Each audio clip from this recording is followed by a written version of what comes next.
ఇబ్బంది అర్థమయ్యే కాంగ్రెస్ ప్రభుత్వం వచ్చి. మీకు తెలుసు పోయిన సంవత్సరం చేపలు కోసిరా, కోసినారే. మన సిద్దిపేట జిల్లా కానీ, మన మెదక్ జిల్లా కానీ, సంగారెడ్డి జిల్లా కానీ దాదాపు సగం జిల్లాల్లో చేప పిల్లలే పోయలే. ఇక కొన్ని జిల్లాల్లో పోసిండ్రు, పోసిన కాడ కూడా సగమంతనే పోసిండ్రు. ఇదివరకు 1,00,000 పిల్లలు పోతే ఇప్పుడు 50,000 అంటారు. అది కూడా కొన్ని చెరువులకే పోసిండ్రు, అన్ని చెరువులకు పోయలే.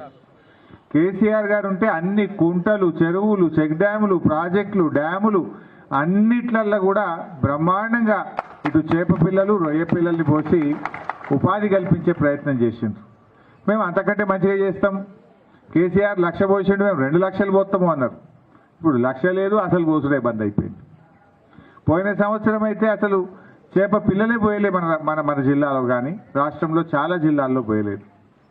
ఇప్పుడు మళ్ళీ వర్షాలు స్టార్ట్ అయినాయి. నిన్న మొన్న బీఆర్ఎస్ ప్రభుత్వం ఉన్నప్పుడు, కేసీఆర్ గారు ఉన్నప్పుడు, అప్పుడు శ్రీనివాస్ యాదవ్ గారు మంత్రిగా ఉండేవారు కానీ, మా బండ ప్రకాష్ అన్న కానీ, ఈటల రాజేందర్ అన్న కానీ అసలు ఎండాకాలంలో సుధరాయిస్తాం మేము.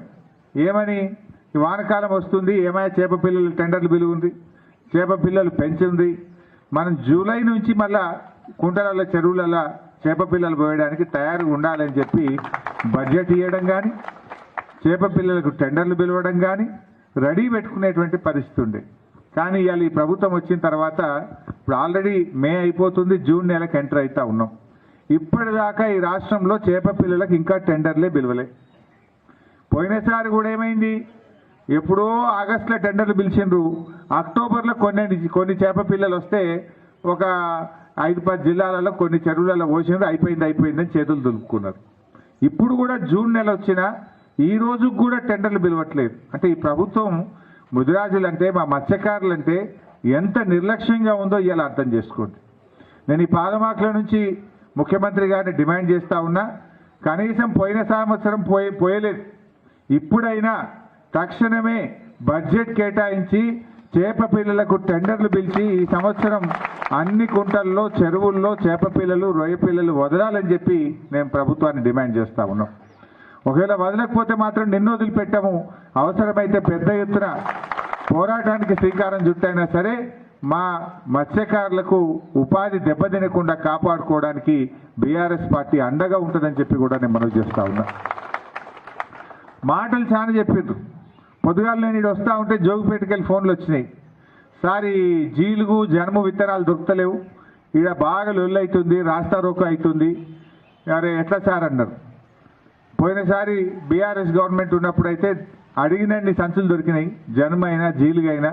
ఇప్పుడు రేటు పెంచిండ్రు, అవి దొరకటం కూడా దొరకలేవు సార్. పొద్దుగాల 5 గంటలకు వచ్చి చెప్పుల లైన్లో పెట్టినాం, ఇంకా దొరకలేవని సంగారెడ్డి జిల్లా జోగిపేటకి వెళ్ళి మన లీడర్లు ఫోన్ చేస్తూ ఉంటుంది నాకు. ఇలా మన జిల్లాలో కూడా అదే పరిస్థితి. అంటే ఏమిస్తారు మీరు? విత్తనాలు సరఫరా చేయడం చేత కాదు, చేప పిల్లలు సరఫరా చేయడం చేత కాదు, ఏమైనా మాట్లాడితే పైసలు లేవంటాడు. అందాల పోటీలకు మాత్రం 200 కోట్లు పెట్టిండు. అది ఎవరు గడప చెప్తుంది? 200 కోట్ల రూపాయలు ఖర్చు పెట్టి అందాల పోటీలు పెట్టడానికి పైసలు ఉన్నాయట. రైతులకు జనుము జీలుగు విత్తనాలు ఇవ్వమంటే పైసలు లేవంటాడు. ఇది ఎక్కడి గవర్నమెంట్? మా ముదిరాజులకు చేప పిల్లలు ఇవ్వమంటే పైసలు లేవంటాడు. చేప పిల్లలకు ఎంత అవుతాయి? తిప్పి కొట్టే 100 కోట్లు అవుతాయి. నువ్వు 200 కోట్లు పెట్టి అందాల పోటీలు పెట్టబడుతుంది. అది ఏ వర్గానికి, ఏ గ్రామానికి, ఏ ప్రజల కడుపు నింపుతుందని నేను అడుగుతా ఉన్నా. ఎవరి కోసం అందాల పోటీలు నిర్వహిస్తున్నావు? దాని ద్వారా ఈ రాష్ట్ర ప్రజలకు వచ్చేది ఏందో ఇవాళ ముఖ్యమంత్రి గారు సమాధానం చెప్పాలి. అంటే ఈ రకంగా తయారైపోయింది వ్యవస్థ. చేయాల్సిన పని చేస్తలేరు. కానీ ఇవాళ రైతులకు రుణమాఫీ చేయమంటే పైసలు లేవంటాడు, రైతు బంధు ఇవ్వమంటే పైసలు లేవంటాడు. కానీ ఇవాళ 1000 కోట్లు పెట్టి టెండర్లు అయితే పిలుస్తుండు. ఎవరి జేబులు నింపడానికి? కమిషన్ల కోసమా? కేసీఆర్ రైతు బంధు ఇవ్వగలిగినప్పుడు నువ్వు ఎందుకు ఇవ్వలేవు? వానకాలం ఇవ్వపోతివి, యాసంగి ఎగబెట్టివి, 15,000 ఇస్తా అని ఇచ్చే 10,000 కూడా ఇవ్వకపోతివి. కానీ ఇప్పుడు ఏం చేస్తుండు? HMWSలో 10,000 కోట్లతో టెండర్లు పిలిచిండు, GHMCలో 7,000 కోట్లతో టెండర్లు పిలిచిండు, HMDAలో 20,000 కోట్ల రూపాయల పనులకు టెండర్ పిలిచిండు. అదేందో ఫ్యూచర్ సిటీ అని ఆయన భూములు కొనుక్కున్నాడట, ఆడికి 4 లైన్ రోడ్ 6 లైన్ రోడ్ వేస్తా దానికి 4,000 కోట్లు ఖర్చు పెడుతుండు. మరి వీటన్నిటికి పైసలు ఎక్కడికి వస్తున్నాయి? రైతులు అడిగితే లేవు అంటావు, ఉద్యోగస్తులు అడిగితే లేవు అంటావు, మత్స్యకారులు అడిగితే లేవు అంటావు. 1,00,000 కోట్ల రూపాయలతో టెండర్లు పిలిచి పనులు చేస్తున్నాడు. అంటే నీ కమిషన్ల కోసమో నీ జేబులు నింపుకోవడానికో ఢిల్లీకి కప్పం కట్టడానికో కాంట్రాక్టర్ల కోసం మాత్రం నీకు 1,00,000 కోట్ల రూపాయలు వస్తున్నాయి. పేద ప్రజలు అడిగితే, రైతులు అడిగితే, మత్స్యకారులు అడిగితే, మా కుల వృత్తుల వాళ్ళు అడిగితే మాత్రం డబ్బులు లేవని చెప్పి మాట్లాడుతున్నాడు. ఇవాళ ప్రజలకు అన్ని విషయాలు అర్థమవుతున్నాయి. అందాల పోటీలకు మాత్రం పైసలు వస్తున్నాయి, మా మత్స్యకారుల కంటే వస్తలేవు, చేతులు వస్తలేవు నీకు. ఇవి కూడా మనం గమనించాల్సినటువంటి అవసరం ఉంది. బట్ ఈరోజు మా అన్న ప్రకాష్ అన్న చెప్పినట్టు, అన్న మా సిద్దిపేట నియోజకవర్గంలో పెద్దమ్మ గుడి దేవాలయం లేని ఊరే ఉండదు. ఏ ముదిరాజ్ కమ్యూనిటీ హాల్ లేని ఊరే ఉండదు మా నియోజకవర్గంలో. ప్రతి గ్రామంలో కూడా మా సిద్దిపేట నియోజకవర్గంలో ముదిరాజ్ కమ్యూనిటీ హాల్ కట్టించినాయి. ప్రతి దేవాలయానికి కూడా నా వంతు సహాయం అందించి ప్రతి ఊర్లో కూడా పెద్దమ్మ గుడి దేవాలయం కట్టినాయి. అండ్ ప్రతి దేవాలయానికి కూడా నేనే పోతా. ఆల్మోస్ట్ 90 ఎన్నో ఒక్కటి మిస్ అయిందేమో కానీ 99% ప్రతి దేవాలయం ప్రారంభోత్సవానికి, ఆ అమ్మవారి కళ్యాణానికి, వార్షికోత్సవానికి ఆల్మోస్ట్ ప్రతి సంవత్సరం కూడా వెళ్తూ ఉంటాం. అంటే అట్లా అంత అవినాభావ అనుబంధం మాతో ఉన్నది.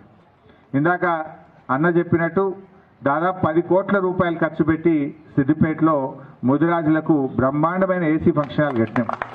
ఇవాళ సిద్దిపేటలో పెద్ద పెళ్లిళ్ళు ఎవరైనా చేసుకోవాలంటే ఏది పెద్దగా ఉన్నది అంటే ముదిరాజ్ ఫంక్షన్ హాల్ పెద్దగా ఉందని అడిగే పోతుంది. సో అట్లా అంత పెద్దది బ్రహ్మాండమైనటువంటి ఏసీ ఫంక్షన్ హాల్, పార్కింగ్ సౌకర్యంతో 2-3 ఎకరాల్లో చాలా విలువైనటువంటి భూమి కూడా కేటాయించి మనం నిర్మాణం చేసుకొని అందరికీ ఆదర్శంగా నిలిచినాం. సో ఈరోజు పాలమాక్ల గ్రామ యువత కానీ మా ముదిరాజ్ బిడ్డలు చక్కగా ముందుకొచ్చి ఇవాళ ఎంతో ఆదర్శవంతంగా కొరివి కృష్ణస్వామి గారిది మరి పండుగ సాయన్న విగ్రహాన్ని పెట్టి చాలా మంచి కార్యక్రమం చేశారు. దీంట్లో భాగస్వాములై కష్టపడ్డ ప్రతి ముదిరాజ్ బిడ్డకు నా హృదయపూర్వక అభినందనలు, మీ అందరికీ ధన్యవాదాలు కూడా తెలియజేస్తూ, మరి అన్నగారు చెప్పిన విషయాన్ని దృష్టిలో పెట్టుకొని జీవితంలో కూడా చాలా జాగ్రత్తగా పైకి రావడానికి కష్టం చేయడం ఒకటే కాదు, పిల్లల్ని చదివించడం, మనం పైకి ఎదగడానికి కూడా ఒక మార్గనిర్దేశకం చేసుకొని ముందుకు సాగాలని చెప్పి కోరుకుంటూ అందరికీ నమస్కారం.